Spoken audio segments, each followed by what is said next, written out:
পক্ষ থেকে আজকে ডেপুটেশন দিলাম।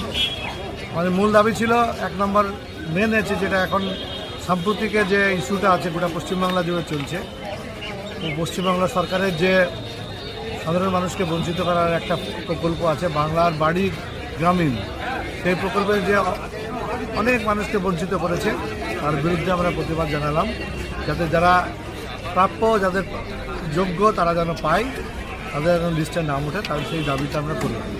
বেলডাঙ্গা ব্লক 1-এর যেটা উনি তথ্য দিলেন যে 44,000 18 সালে ছিল, 22 সালে 22,000 সেটা নেমেছিল এবং এখন সেটা 11,234 এসে নেমেছে। এবং আমরা জানি মুর্শিদাবাদের সবচেয়ে বেশি বাদ গেছে ওয়েস্ট বেঙ্গলের মুর্শিদাবাদের বেলডাঙ্গা 1 ব্লকে।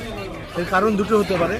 1 নম্বর কারণ যে মুর্শিদাবাদের বেলডাঙ্গা ব্লকের লোক এই 7 বছরে বা 5 বছরে অনেক বেশি বড় লোক হয়ে গেছে, অনেক বেশি বড় বড় বাড়ি হয়েছে বা স্বনির্ভর হয়েছে।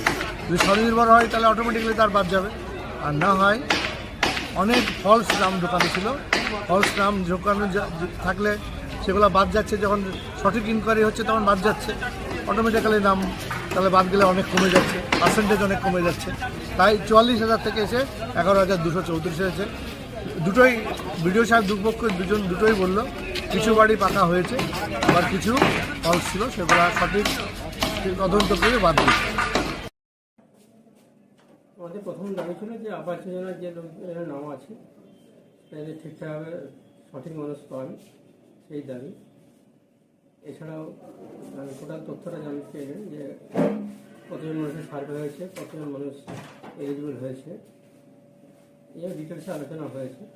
এছাড়াও আমাদের বার্ধক্য ভাতা এবং বিধবা ভাতা নিয়ে দাবি দেওয়া ছিল, সেগুলো আমরা বুঝিয়ে বলেছি। সুন্দরভাবে সুষ্ঠুভাবে আলোচনা হয়েছে এবং আবাস যোজনা নিয়ে আমাদের যা দাবি সেটা আমরা সেই মতো করেই আমরা কাজ করছি। সন্তানকে শুধুমাত্র প্রথাগত শিক্ষা নয়, সমাজ শিক্ষা এবং জীবন শিক্ষার মাধ্যমে ভবিষ্যতের আদর্শ নাগরিক করে গড়ে তুলতে ভর্তি করুন ভিশন একাডেমিতে।